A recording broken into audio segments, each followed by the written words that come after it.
నమస్తే. This is Shaurya. Welcome to our channel. మరి ముందుగా అందరికీ దీపావళి పండుగ శుభాకాంక్షలు. మరి ప్రస్తుతం చూసుకుంటే మనము సమాజంలోని అనేక రకాల అంశాలకి సంబంధించి వివాదాలను చూస్తూ ఉన్నాము. మరి కోర్టుల్లో గూడాను కుప్పలు తెప్పలుగా కేసులు పడి ఉంటూనే ఉన్నాయి.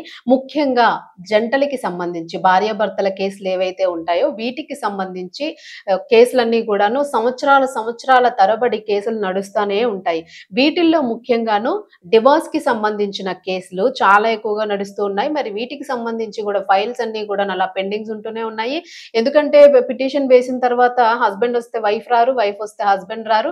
అలాగే వీళ్ళ మీద రకరకాల ఆరోపణలు ఉంటూ ఉంటాయి. సో, స్వతహాగా కూడాను అనేక రకాల కేసెస్‌లోని జెంట్స్ ఇబ్బంది పడిన వాళ్ళు ఉంటే, మహిళలు ఇబ్బంది పడిన వాళ్ళు గూడా ఉంటూ ఉంటారు. మరి వీళ్ళకి సంబంధించి ఒకరిపై ఒకరు ఆరోపణలు చేసుకున్న నేపథ్యంలోని ఏదైనా గూడాను చిన్న చిన్న కారణాలు కూడాను గొడవలకి పెద్ద పెద్ద గొడవలకి దారితీస్తూ చిన్నారుల్ని కన్న పిల్లల్ని గూడాను వాళ్ళని అనాథల్ని చేసే టట్టుగా సమాజంలోన భార్యాభర్తల బంధం అనేది తయారైపోయింది అని చెప్పేసి గూడా అనేక సంఘాలు గగ్గోలు పెడుతూనే ఉన్నాయి. అలాగే మానసిక నిపుణులు గూడాను రకరకాల కౌన్సెలింగ్స్ ఇస్తూనే ఉన్నారు. అయినప్పటికీ కూడాను ఎక్కడా గూడా ఎలాంటి మార్పు రావడం లేదు అని చెప్పేసి కూడా ఆందోళన వ్యక్తమవుతున్న పరిస్థితి కనిపిస్తుంది. సో, ఎందుకంటే ఒకప్పుడు తీసుకుంటే మనకి ఉమ్మడి కుటుంబాలు ఉండేవి, కుటుంబ వ్యవస్థ ఉండేది. ప్రతి ఒక్కరు కూడా చక్కటి అనుబంధంతో ఉండేవాళ్ళు. పెళ్లి అని అంటేనే అసలు అదొక అద్భుత ఘట్టంలాగా ఫీల్ అయిన సందర్భాల్ని చవిచూసిన జంటలే ఎక్కువగా ఉండేవి గతంలోని. సో, పెళ్లి అనంటే ఒక ఉత్సాహం ఉండేది. పెళ్లి చేసుకోవాలి, నాకంటూ ఒక కుటుంబ వ్యవస్థ ఉండాలి, ఒక భార్య, పిల్లలు, సంతానం ఉండాలి, మా వంశం ఇలా వృద్ధి చెందాలి అని చెప్పేసి కూడా హస్బెండ్ అండ్ వైఫ్ చాలా సంయమనంగా మంచి భావంతోని ఇద్దరు కూడా చాలా చక్కగా మెలిగేవాళ్ళు. పిల్లలకి మంచి ఒక దిక్సూచిగా ఉండి నడిపించుకునేవాళ్ళు. సో, కుటుంబాలన్నీ కూడా ఒకప్పుడు వ్యవస్థ ఇలా ఉండేది. ఇన్ కేస్ ఏదైనా వాళ్ళకి సమస్యలు వస్తే పంచాయతీ పెట్టుకోనో పెద్దల మధ్యనో పెళ్లి చేసిన పెద్దల మధ్యన వాళ్ళ సమస్యలన్నీ తీరిపోయేవి అసలు. నిజంగానే గొడవలు చాలా తక్కువగా ఉండేవి. ఒకవేళ ఏమైనా గొడవలు వచ్చినప్పటికీ కూడాను ఉమ్మడి కుటుంబం కాబట్టి ఒకరికి ఇబ్బంది ఉంటే ఇంకొకరు తీర్చుకునేవాళ్ళు. లేదు పెద్ద గొడవలు ఉంటే మనం అనుకున్నట్టుగా పంచాయతీ వ్యవస్థ వరకు ఒకవేళ వెళ్ళినట్లయితే గ్రామ పంచాయతీల్లోని పెద్దలు ఎవరైతే ఉంటారో వాళ్ళ దగ్గర సెటిల్మెంట్ అయిపోయేది. ముందు కుటుంబ పెద్దలు, అక్కడ అవ్వకపోతే పంచాయతీకి. ఎందుకంటే అక్కడ మరీ ఇంకా తెగేదాకా తీగ లాగేటట్టుగా ఏమైనా వ్యవహారం ఉంటే ఖచ్చితంగా దాన్ని కుటుంబం దాటి వెళ్ళాల్సి ఉంటుంది కాబట్టి, ఎందుకంటే అక్కడ దానికి సంబంధించిన కొన్ని సెటిల్మెంట్స్ ఉంటాయి. అలాగే మనోవర్తిత్వం ఉంటుంది. పిల్లల్ని ఎవరికి అప్పచెప్పాలని ఉంటుంది. మాక్సిమం 100కి 101% జంటల్ని కలపడానికే ప్రయత్నం చేస్తూ ఉండేవాళ్ళు. అయినా కూడా వినని పక్షంలోని ఎవరి వైపు తప్పున్నా గూడాను వినని పక్షంలోని ఖచ్చితంగా మరి పంచాయతీ సెటిల్మెంట్స్‌లోనే అయిపోయేవి గతంలో. పెద్ద కేసెస్ వాళ్ళని వీధిలోకి లాగడము, లేకపోతే మీడియాలోకి లాగడము ఇట్లాంటివన్నీ ఉండేవి గాదు. దానికి చాలా టైం గూడా పట్టేసేది. సో, ఈ మధ్యలోనే ఇలా జరిగినా గూడా కలిసిపోయిన జంటలు అనేకం ఉన్నాయి. సో, అప్పుడు ఇంకా వాళ్ళ మధ్య బాండింగ్ చాలా ఇంకా గట్టిగా మ్యాగ్నెటిక్‌గా అయిపోతుందనమాట. సో, అలా జరిగిన కేసెస్ గూడా చాలా జూసాం మనం. బట్ ఇప్పుడేంట్రా అంటే ఇప్పుడసలు ఆహ్, ఇండిపెండెన్సీ గావాలి. ఫ్రీడమ్ గావాలి. సో, అందరూ గూడా స్వతంత్ర జీవులు. సో, మహిళలకు గూడా హక్కుంది. మేము గూడా అన్నిటిలోని భాగస్వామ్యులమి అని జెప్పేసి ఏదైతే అనుకుంటూ ఉన్నారో, సో, ఇది ఎగ్జాక్ట్‌లీ కరెక్ట్. మంచి పాయింట్ ఇది. నిజంగానే మహిళకు గూడా మహిళకి ఖచ్చితంగా విలువ ఇవ్వాలి. స్త్రీ పురుషులిద్దరూ గూడా సమానమే అన్న భావన అయితే చాలా మంచిది. అయినప్పటికీ గూడా ఇప్పుడు జరుగుతున్న కుటుంబ వ్యవస్థని చూస్తూ ఉంటే మాత్రం ఒక రకంగా భవిష్యత్తులో ఇంకా ఇది ఎక్కడికి దారితీస్తుంది అన్న ఆందోళన అయితే కలుగుతూ ఉంది. అలాగే దీనికి సంబంధించి మానసిక నిపుణులు ప్రతి ఒక్కరు గూడాను ఎవరైతే ఇలాంటివన్నీ చూసి కేసెస్‌ని చూస్తూ ఉన్న వాళ్ళు న్యాయవాదులు కానియండి వీళ్ళందరూ గూడాను వాళ్ళు చెప్తున్నదేంటి అనంటే ఏదైనా ఒక కేస్ వచ్చినప్పుడు మాక్సిమమ్ మేమిద్దరిని కలపడానికే చూస్తాము. వాళ్ళు విడిపోవాలి, ఇద్దరు కుటుంబాలు వేరవ్వాలి, పిల్లలు అనాథలవ్వాలి అని ఎవరిమి చూడము. సో, మాక్సిమం కలపడానికి చూస్తాము. బట్ ఈ రోజుల్లో ఉన్న జంటలు ఏవైతే ఉన్నాయో వాళ్ళసలు దేనికి గూడా కాంప్రమైజ్ అవ్వడం లేదు. దాని వెనక అనేక రకాల రీజన్స్ ఉంటున్నాయి. సో, ఇప్పుడు ఆఫ్‌కోర్స్ వైఫ్ వైపు నుంచి ఏదైనా ప్రాబ్లమ్ ఉండుండొచ్చు. కొంతమంది సైకలాజికల్‌గా బిహేవ్ చేస్తూ ఉంటారు. లేదంటే కొంతమంది నాకు ఈ రైట్స్ కావాలి. నేను వంట చేయను, నువ్వు వంట చేయలే. ఏవో కొన్ని పర్టిక్యులర్ రీజన్స్ ఉంటూ ఉన్నప్పుడు హస్బెండ్ ఇరిటేట్ అవ్వడము, హస్బెండ్ డిసప్పాయింట్ అవ్వడము. సో, ఇంటికొచ్చి ఇంటి దగ్గర ఉన్నా గూడా నాకు ఉపయోగం లేదు అన్నట్టు ఏదో ఫీల్ అవ్వడం ఇలాంటి రీజన్స్ ఉంటాయి. అలాగే హస్బెండ్ వైఫ్ నుంచి గూడాను ఏదైనా సంథింగ్ లైక్ ఏదో ఒకటి ఫిజికల్ టార్చర్ ఉన్న వాళ్ళున్నారు. అట్లాంటి కేసెస్ కొన్నున్నాయి. అలాగే ఏదైనా కొన్ని హ్యాబిట్స్ కి అలవాటు పడి వాళ్ళని ఫేస్ చేయలేని వాళ్ళు ఉంటూ ఉంటారు. సో ఇలాంటి వాటి వల్ల కూడా డీవియేషన్స్ వస్తూ ఉన్నాయి. సో 2 రీజన్స్ ఉంటూ ఉన్నాయి. సో ఈక్వల్ గా రెండింటిని కూడా మనం ఈక్వల్ గానే చూడాల్సిన పరిస్థితి వస్తూ ఉన్నది కేసెస్ లోనే. సో ఇవి హ్యాండిల్ చేసేటప్పుడు ఏం జరుగుతుంది అనంటే, సో ఈ వీళ్ళిద్దరూ కలిసారు, వీళ్ళిద్దరూ విడిపోతున్నారు. ఓకే. వీళ్ళిద్దరూ మళ్ళా ఒక సెపరేట్ లైఫ్ చూసుకుంటారు అని అనుకుంటే అది మంచి విషయమే. ఎవరితో వాళ్ళు సెట్ అయిపోతారు. సో అక్కడితో క్లోజ్ అయిపోతుంది. కాకపోతే ఇప్పుడు జరుగుతున్నవేంటంటే పిల్లలు ముఖ్యంగాను ఈ బాధని మోస్తున్నారు. పిల్లలు విడిపోయిన తర్వాత పిల్లలు ఎక్కడుండాలి అన్నది ఒక బిగ్ క్వెషన్ గా మారింది. నీకా నాకా, నీకా నాకా అనే ఒక పోరాటంలోనే ఇద్దరు కూడాను పిల్లల్ని మానసికంగా కృంగి కృషించిపోయేలాగా చేస్తూ ఉన్నారు. సో ఆ విషయంలో మాత్రం చాలా సెన్సిటివ్ కార్నర్ లోని ఇప్పుడు న్యాయ వ్యవస్థలు ఏవైతే ఉన్నాయో వాళ్ళు కూడాను ఒక చక్కటి నిర్ణయాన్ని ఇవ్వాల్సి ఉంటుంది. సో పిల్లల్ని దృష్టిలో పెట్టుకుని కూడాను మంచి డెసిషన్, ఖచ్చితంగా ఒక మంచి తీర్పునైతే ఇవ్వాల్సి ఉంటుంది ఇలాంటి కేసెస్ లోని అని చెప్తూ కూడా అనేక మంది వారు ఆవేదన వ్యక్తం చేస్తూ ఉన్నారు. మరి ఇప్పటికైతే మాత్రము ఏదైనా ఎవరైనా డివార్స్ కేసుకి వేశారు అని అంటే పెళ్ళైన నెలలోపే డివోర్స్ కి వెళ్ళిన వాళ్ళు ఉన్నారు. పెళ్ళైన 15 రోజులకి డివోర్స్ అప్లై చేసుకున్న వాళ్ళు ఉన్నారు. పెళ్ళైన వెంటనే వారంలోని డివోర్స్ కి అప్లై చేసుకునే వాళ్ళు ఉన్నారు. చాలా ఆశ్చర్యకరమైన కేసెస్ ని చూస్తూ ఉంటాము. చాలా చాలా ఆశ్చర్యకరంగా ఒక్కొక్క కేసులో చాలా వింతగా ఉంటుంది. ఒక్కొక్కసారి అసలు నవ్వాలా ఏడాలో కూడా తెలియని పరిస్థితి కనిపిస్తూ ఉంటుంది. సో దీని వలన 2 కుటుంబాలు ఖచ్చితంగా నలిగిపోతాయి, నరకాన్ని చూస్తాయి వాళ్ళతో పాటు అని చెప్పేసి అంటూ ఉన్నారు. ఓకే, లైక్ ఫ్రీడమ్ అవసరము, మీరు ఫ్రీ బర్డ్స్ కావాలనుకుంటున్నారు, ఒకరికొకరు నచ్చలేదు.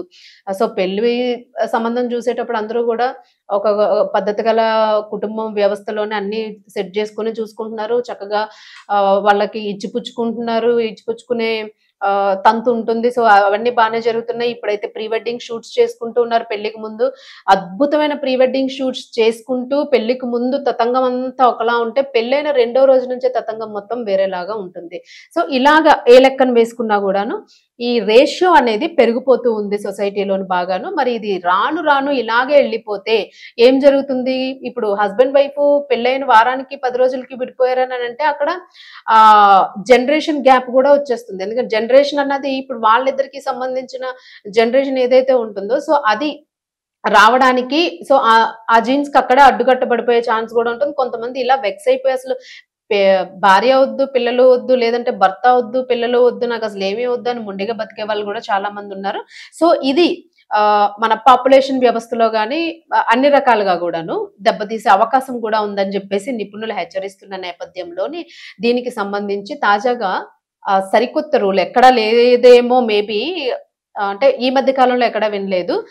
ఏ రాష్ట్రంలోనైనా ఒకవేళ ఉంటే మనం ఒకసారి సర్వే చేసుకోవాల్సి ఉంటుంది. సో ప్రస్తుతానికైతే మాత్రం తెలంగాణ రాష్ట్రంలోని చాలా మంచి నిర్ణయం తీసుకున్నారు. ఫస్ట్ టైం చూస్తూ ఉన్నాము. సో కుటుంబ కలహాలు పెరుగుతున్న నేపథ్యంలోని వాటికి అడ్డుకట్ట వేయడానికి ప్రభుత్వం కొత్తగా ప్రీ మ్యారిటల్ కౌన్సిలింగ్ సెంటర్లను ఏర్పాటు చేయాలని నిర్ణయం తీసుకుంది. Pre marital counselling centres. So పెళ్లి ఎవరైతే చేసుకోవాలనుకుంటున్నారో లేదా కొత్తగా పెళ్ళైన యువజంట ఎవరైతే ఉన్నారో సో వీళ్ళకి సంబంధించి ఒక అవగాహన, అలాగే వివాద పరిష్కారము, కుటుంబ బాధ్యతల పైన ఎలా నడుచుకోవాలి ఏంటి అనేది కూడా వాళ్ళు పెద్దలుగా ఉండి మధ్యవర్తులుగా ఉండి వాళ్ళకు ఒక మంచి శిక్షణని ఇవ్వాలని చెప్పేసి నిర్ణయం తీసుకున్నారు. మరి దీనికి సంబంధించి వచ్చిన వాటిపైన ఫైల్ పైన మంత్రి సీతక్క సంతకం పెట్టినట్లుగా తెలుస్తోంది. సో ఆటోమేటిక్ గా సీతక్క అంటే తెలుసు మనకి తన ఉద్యమాల గురించి గానీ అలాగే గిరిజన ప్రాంతాల గురించి గానీ ఆవిడ ఎంత గట్టిగా పోరాటం చేశారు అన్నది. సో మానవతా విలువలు అనేవి కాపాడాలి కాబట్టి ఖచ్చితంగా ఈ నిర్ణయం అనేది అందరికీ సమ్మతంగానే అనిపిస్తుంది. మరి చిన్న చిన్న కారణాలు అనవసరమైన పంతాలకి పోయి దూరం అవడము, విడాకులు తీసుకోవడము అనేది అయితే మాత్రం ఈ ఘటనలు ఎలాగైనా కూడా ఖండించాలి, కుటుంబ వ్యవస్థని కాపాడుకోవాలి అని చెప్పేసి తీసుకున్న నిర్ణయం అయితే అభినందించాల్సిన విషయం. మరి దీనికి సంబంధించి తెలంగాణ ప్రభుత్వం నడుం బిగించిందనే చెప్పుకోవాలి. కుటుంబ వ్యవస్థల్ని బలోపేతం చేసేందుకు ముఖ్యమైన ఈ సంస్కరణకు శ్రీకారం చుట్టినట్లుగా కూడా వారు చెప్తూ ఉన్నారు. మరి రాష్ట్రంలో పెరుగుతున్న వివాహ సంబంధ ఫిర్యాదులు, విడాకులు, కుటుంబ కలహాల నేపథ్యంలో యువ దంపతులకు సరైన మార్గదర్శకం అందించేందుకు ప్రీ మ్యారిటల్ కౌన్సిలింగ్ సెంటర్లను ఏర్పాటు చేస్తున్నామని తెలిపారు. సో అంటే ఈ మ్యారిటల్ దానిలోనే ఏమేమి ఉంటాయి, ఎలాంటి కౌన్సిలింగ్ ఇస్తారు, ఎక్కడెక్కడ ఉంటాయి ఈ సెంటర్స్, వాటిని ఎలా అప్రోచ్ అవ్వాలి అనేది కూడా తెలుసుకోవాల్సిన అవసరం ఉంది. మరి దీనికి సంబంధించి ఈ కౌన్సిలింగ్ సెంటర్లకి సంబంధించి 33 జిల్లాల్లోని ఒక్కొక్కటి చొప్పున 33 పిఎంసిసిలు పిఎంసిసిలను ఏర్పాటు చేస్తున్నామని చెప్పారు. అంటే 33 జిల్లాల్లోని 33 ప్రాంతాల్లో 33 ఆఫీసులుగా వాటిని చేస్తూ ఉన్నారు. అలాగే మొదట ఈ కేంద్రాలను సఖీ లేదా వన్ స్టాప్ సెంటర్లలో ఏర్పాటు చేస్తారు. మొదట వీటిని ఏంటంటే ఒకేసారి ఎస్టాబ్లిష్మెంట్ అంతా పెట్టడానికి కుదరదు కాబట్టి సో ఒక బడ్జెట్ ప్లాన్ చేసుకున్నారు. ఇలా చేయాలని నిర్ణయం తీసుకున్నారు. వాళ్ళకు వచ్చిన ఆరోపణలు, వాళ్ళకు వచ్చిన వినతి పత్రాలకి సంబంధించి, ఎందుకంటే మనం అనుకుంటాం మన వెనక ఏం జరుగుతుంది, నేను వెళ్ళిపోయాను, విడాకులు తీసేసుకుంటున్నాను, మా అమ్మ నాన్నతో నాకు సంబంధం లేదు, లేకపోతే నా పక్కనున్న స్నేహితులతో సంబంధం లేదు, లేకపోతే నా చుట్టూ ఉన్న సొసైటీతో నాకు సంబంధం లేదని అనుకుంటూ ఉంటారు. కానీ ఖచ్చితంగాను మన చుట్టూ ఉన్న వాళ్ళు కూడా మన గురించి ఆలోచిస్తూ ఉంటారు. సో వాళ్ళు కూడా ఇలాంటిది ఇంకొకటి జరగకూడదు, అయ్యో నా ఫ్రెండ్ ఇలా విడిపోయాడు, నా స్నేహితురాలు ఇలా విడిపోయిందంట అని చెప్పేసి బాధపడే స్నేహితులు ఉంటారు, తల్లిదండ్రులు ఉంటారు, మన బంధువులు ఉంటారు, సొసైటీలో అనేక మంది ఉంటారు. సో ఇలాంటి వాళ్ళందరూ ఖచ్చితంగా దీనికి సంబంధించి వినతి పత్రాలను అందజేస్తూ ఉంటారు. ఇవన్నీ ఎక్కువ మొత్తంలోని రావడంతోనే ఈ నిర్ణయాన్ని తీసుకోవాల్సి వచ్చిందని చెప్పేసి కూడా ప్రభుత్వం చెప్తూ ఉంది. సో సొసైటీ కూడా అది కూడా ఒక భాగంగా కుటుంబ వ్యవస్థను నిలబెట్టేందుకు దాని ప్రయత్నం అది చేస్తోందని మనం చెప్పుకోవాలి. మరి దీనికి సంబంధించి ప్రతి కేంద్రంలోని కూడాను ఒక లీగల్ కౌన్సిలర్ ఉంటారు, అలాగే సైకాలజిస్ట్ చాలా మస్ట్ కాబట్టి సైకాలజిస్ట్ ఉంటారు, అలాగే సోషల్ వర్కర్ ఉంటారు, ఒక హెల్పర్ కూడా ఉంటారు. సో 4 మెంబర్స్ ఈ కౌన్సిలింగ్ సెంటర్స్ లోనే ఉంటూ ఉంటారు. సో మస్ట్ గా లీగల్ అడ్వైజర్ ఉండాలి, సైకలాజికల్, ఎందుకంటే అది మెంటల్లీ మనల్ని ఇంప్రూవ్ చేయాల్సి ఉంటుంది కాబట్టి ఏది తప్పు ఏది ఒప్పు అని. ఇంట్లో మనకి తల్లిదండ్రులు బంధువులు చెప్పేది వేరేగా ఉంటుంది, ఫ్రెండ్స్ చెప్పేది వేరేగా ఉంటుంది, అండ్ లీగల్ కౌన్సిలింగ్ వేరేగా ఉంటుంది, మెడికల్ కౌన్సిలింగ్ వేరేగా ఉంటుంది. సో ఎక్కువ ఇంపాక్ట్ చూపించేవి లీగల్ అండ్ మెడికల్ కౌన్సిలింగ్ ఖచ్చితంగా ఎక్కువ ప్రభావం చూపిస్తుంది కాబట్టి ఖచ్చితంగా legal, medical and social worker, ఎందుకంటే సోషల్ వర్కర్ కూడా చాలా ఇంపార్టెంట్, ఒక హెల్పర్ ఉంటారు. సో ఈ నలుగురితోని ఈ సెంటర్స్ అనేవి రన్ చేస్తాము అని చెప్పేసి అంటూ ఉన్నారు. మరి దీనికి సంబంధించి వీళ్ళకి ఒక పెద్ద ఎస్టాబ్లిష్మెంట్ ఖచ్చితంగా అవసరం, ఒక బడ్జెట్ ఉంటుంది కాబట్టి సో వీటిల్లో ఎవరైతే ఉంటారో వాళ్ళకి దాదాపుగా 30,000 రూపాయలు వాళ్ళకి జీతాన్ని అందించేటట్టుగా ప్లాన్ చేశాము ప్రతి ఒక్కరికి కూడాను, అంటే వాళ్ళ దీన్ని బట్టి డిజిగ్నేషన్ బట్టి. అండ్ దీనికి సంబంధించి దాదాపు 5 కోట్ల వరకు ఖర్చు అవుతుందని, 5 కోట్లు కూడా సంవత్సరానికి, ఎందుకంటే 33 జిల్లాల్లోని కేంద్రాలను మెయింటైన్ చేయాలి, అక్కడ స్టాఫ్ ని మెయింటైన్ చేయాలి, అలాగే ఆ నెట్వర్క్ మెయింటైన్ చేయాలి, దాని అప్డేట్స్ చూస్తూ ఉండాలి, మళ్ళీ ఈ ప్రొసీడింగ్స్ అన్ని వింటారా వినరా, ఒకవేళ వినకపోతే ఏంటి అనేది మళ్ళీ లీగల్ అడ్వైజర్ మళ్ళీ కోర్టుకి ప్రొసీడింగ్స్ అన్ని తీసుకెళ్లాల్సి ఉంటుంది. సో ఈ తతంగం అంతా ఒక పెద్ద చైన్ లాగా ఇదంతా జరుగుతూ ఉంటుంది కాబట్టి మరి దీనికి సంబంధించి ఏం చేయాలన్నా కూడా దాదాపు నెలకి 5 కోట్ల ఖర్చు వస్తుంది. అయినప్పటికీ కూడా మేము బేర్ చేయాలని నిర్ణయించుకున్నాము.